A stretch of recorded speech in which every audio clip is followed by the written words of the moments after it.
Hai guys. Okay, hari ni kita akan belajar benda baru. Dan hari ni kita akan belajar tentang satu benda yang ada kaitan dengan insan-insan istimewa. Okay, sebelum tu saya nak sampaikan satu cerita. Cerita dia macam ni. Ni cerita ni ada kaitan dengan apa yang kita nak belajar ni. Okay, dulu saya ada seorang kawan, dia mengalami Down syndrome. Dia perempuan. Okay, masa kami darjah 6, tingkat 1 macam tu, dia selalu datang rumah, main dengan saya apa semua. Sampai satu hari dia cakap dengan saya yang dia ajak saya kahwin. Dia cakap dia nak kahwin lah at that time. Lepas tu saya pun macam terkejut lah. Apa benda ni cakap pasal kahwin budak-budak kan.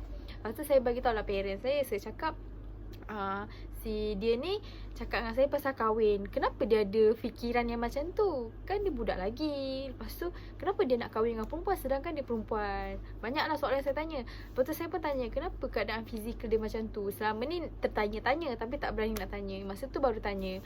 Lepas tu barulah parents saya cakap dia ni tak sihat lah. Maksudnya dia ada Down syndrome apa semua. Saya tanya Down syndrome ni apa? Macam mana boleh kena? Sebab accident ke? Terantuk ke? And then parents saya just cakap lah, adalah tu sakit dia. Okay, sampailah saya sekolah, baru saya belajar pasal macam mana boleh terjadinya Down syndrome ni. Hari ni kita akan belajar pasal beberapa penyakit dan macam mana boleh terjadinya penyakit tu. Hari ni kita akan belajar topik mutasi. Kenapa kita kena belajar pasal mutasi ni? Supaya kita lebih faham orang-orang yang istimewa ni. And then kita lebih, orang kata, menghormati dia. Tak buat dia rasa tersinggung ke apa ke. Dia pun ada perasaan kan, ada manusia. And lepas tu kita mungkin boleh bantu keluarga dia yang ada anak-anak istimewa ni. Kadang-kadang terlepas pandang ke apa.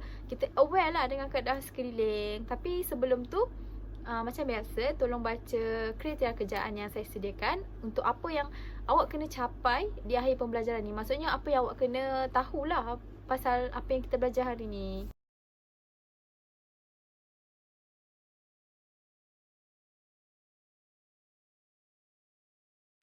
Okey, benda pertama yang kamu kena tahu apa maksud mutasi. Mutasi adalah perubahan secara spontan dan rawak yang berlaku pada gen ataupun kromosom.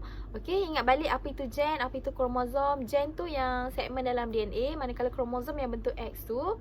Okey, bila berlaku perubahan dekat gen dengan kromosom ni, akan juga ada berlaku perubahan ciri kepada anak yang mewarisi gen atau kromosom yang dah diubah suai tadi itulah. Maksudnya yang gen tu dah berubah. So bila diturunkan kepada anak, anak tu pun akan ada perubahan ciri yang berbezalah dengan daripada individu yang normal.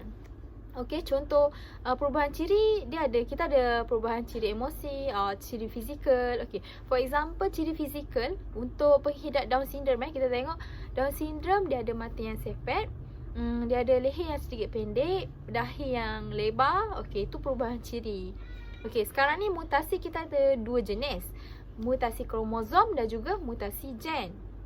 Okey, bagi mutasi kromosom ni, dia membawa maksud dia ada perubahan pada struktur ataupun bilangan kromosom tu. Okey, mutasi kromosom ni biasanya dia berlaku semasa pembahagian sel. Okey, meiosis tu kan kita dah belajar. And then mutasi kromosom ni akan ada beberapa contoh yang hari ni kita akan tengok, iaitu sindrom Down, sindrom Turner dan sindrom Klinefelter. Okey, kalau awak perasan, untuk mutasi kromosom ni, setiap penyakit tu dia ada perkataan sindrom dekat depan. Okey, so itulah keyword yang awak kena ingat. Bila ada perkataan sindrom tu, maksudnya itu adalah penyakit untuk mutasi kromosom. Okey, penyakit pertama yang kita nak tengok hari ni adalah sindrom Down. Before masuk sindrom Down ni, suka saya ingatkan, kita individu normal kita ada 46 kromosom. Untuk wanita, kandungan kromosom adalah 44 campur XX, manakala untuk lelaki 44 campur XY. Okey, tapi bagi pengidap Down syndrome, mereka ada 47 kromosom. Bermakna dia ada lebih satu berbanding individu normal tadi 46 kan. Okey, apa yang berlaku dekat pengidap Down syndrome ni, mereka ada penambahan kromosom dekat pasangan kromosom yang ke-21. So kita tahu sepasang ada sepatutnya 2, tapi kat situ dia ada 3. Okey. So perubahan ni akan menyebabkan perubahan ciri pada individu yang menghidap Down syndrome. Mereka akan ada perubahan dari segi kerencatan fizikal dan juga mental. Untuk fizikal, kita boleh nampak yang macam saya sebut tadi, leher dia sedikit pendek, dahi yang lebar, mata yang sepet. Okay. So sekarang kita akan tengok pada karyotip seorang lelaki yang menghidap Down syndrome. Dekat situ awak tengok dekat kromosom pasangan ke-21 dia ada 3 kromosom. Yang lain semua sepasang-sepasang. Tapi kat dia ada 3. Okay, jom kita tengok.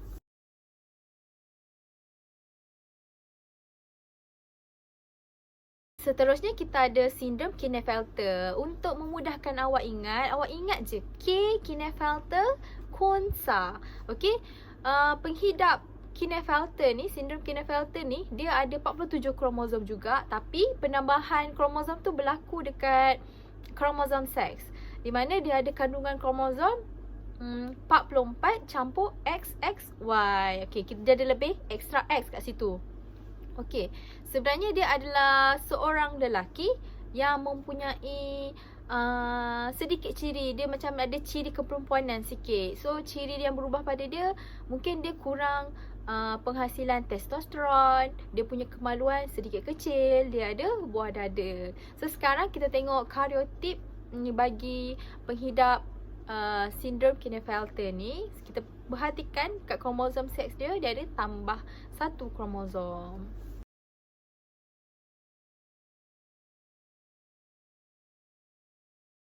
Untuk sindrom Turner pula, sindrom Turner ni, penghidap sindrom Turner akan ada kromosom cuma 45. Kita manusia normal ada 46, dia 45. Tadi kita belajar lebih 1, yang ni dia kurang 1. Okey, so penghidap sindrom Turner ni adalah perempuan, tapi dia tak ada ciri sekunda perempuan. Maksudnya dia kurang penghasilan estrogen, progesteron, okey.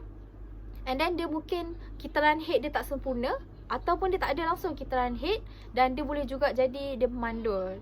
Okey, dia punya kandungan kromosom adalah 44 campur XO. Maksudnya dia O tu tak adalah. Yang ada X tu kurang 1 kat belakang. So sekarang kita nak tengok karyotip untuk bagi penghidap sindrom Turner pula.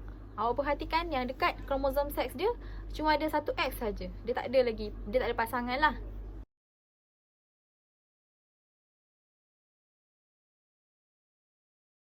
Seterusnya kita ada mutasi gen.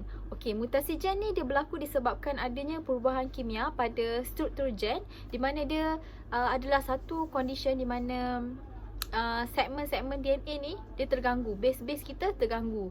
Okey, so mutasi gen ni biasanya dia boleh diwarisi. And dia ada beberapa contoh. Contohnya hari ni kita nak tengok pasal anemia sel sabit, thalassemia, hemofilia dan juga buta warna. Penyakit mutasi gen yang pertama kita nak tengok adalah buta warna. So buta warna ni adalah satu kondisi di mana pesakit dia tak boleh bezakan antara warna merah dan warna hijau, dan juga dia boleh jadi dia tak boleh lihat warna langsung. Okey, buta warna ni dia dikawal oleh gen resesif yang terletak pada kromosom X. Ingat dia terletak pada kromosom X saja, dia tak ada kat kromosom Y. Okey, bila kita kata resesif, makna dia diwakili oleh huruf kecil. Bilangan, kandungan kromosom yang ada pada penghidap buta warna ni adalah XB kecil atau XB kecil Y. Okay. So kalau kat situ awak boleh nampak X sahaja, kromosom X sahaja yang ada bawa gen tu, kromosom Y tak ada. Okay, bagi lelaki biasanya dia bukan pembawa, tapi untuk perempuan dia boleh jadi pembawa. Sekarang ni kita nak tengok pada ujian yang selalu ada bila kita nak ambil lesen memandu ataupun dekat hospital, ujian buta warna ni. So kita tengok contoh-contoh ujian dia.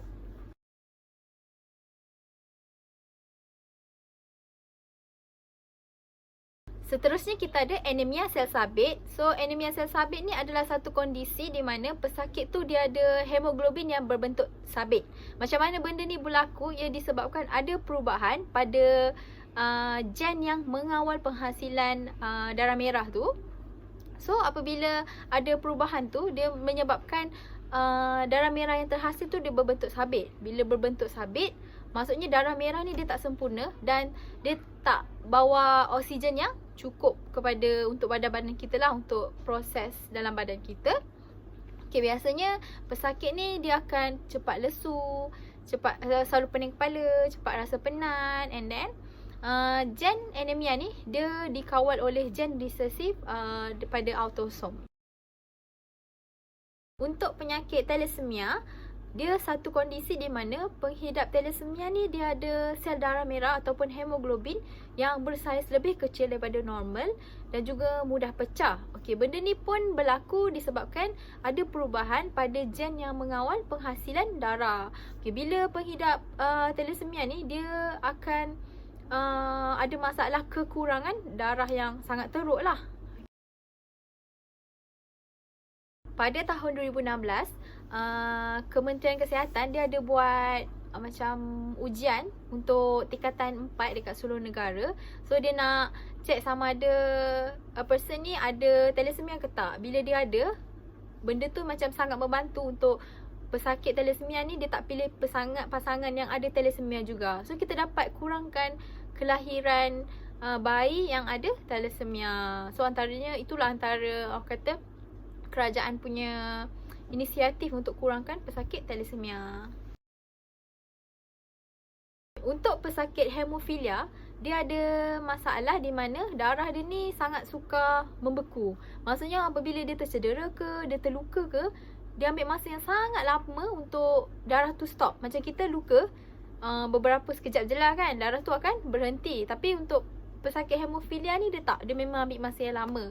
So benda ni berlaku sebabkan dia kurangnya pembeku dalam darah. Okey. Untuk albinism pula, dia adalah satu situasi di mana penghidap ni dia kurang pigmen dalam badan. So dia tak tahan cahaya matahari. Ciri-ciri yang dia ada kulit yang warna putih, rambut warna putih, bulu mata pun warna putih. So benda ni berlaku disebabkan ia dikawal oleh gen resesif dekat autosom.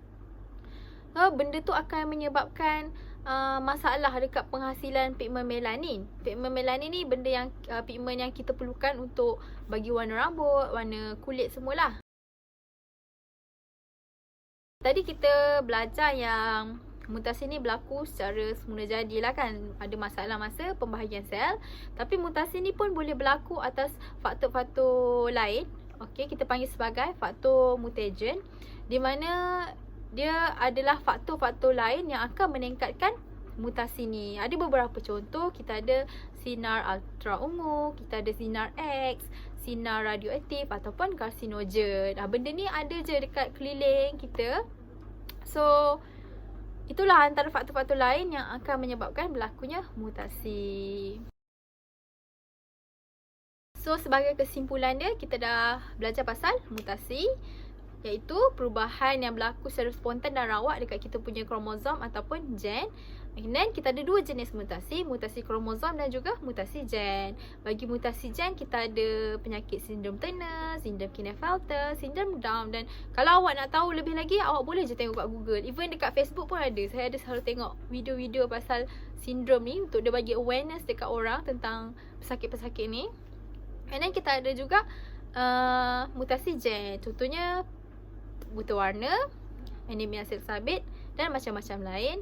Macam-macam lagi lah yang lain. And then kita tengok pada faktor-faktor yang menyebabkan mutasi. Faktor-faktor luar tadi macam sinar X, sinar ultra ungu. Jadi lepas kita belajar tajuk ni, harapnya kita semua bersyukurlah dengan Allah dah bagi kita sempurna. And then kita pun boleh juga tolong hormat orang-orang yang istimewa ni. Kita tak boleh nak mengata dia ke apa ke. Kita layan dia elok-elok. Dia pun manusia biasa juga. Dia ada kelebihan, ada kekurangan, sama macam kita juga. And then kita pun tolong-tolong jugalah, perhatikan mereka juga. Kadang-kadang mereka ni dia tak boleh nak buat keputusan untuk diri dia sendiri tau. So kita ni lah yang kena macam sentiasalah aware dengan keadaan sekeliling kita. Okay, kita jaga kita. Thank you.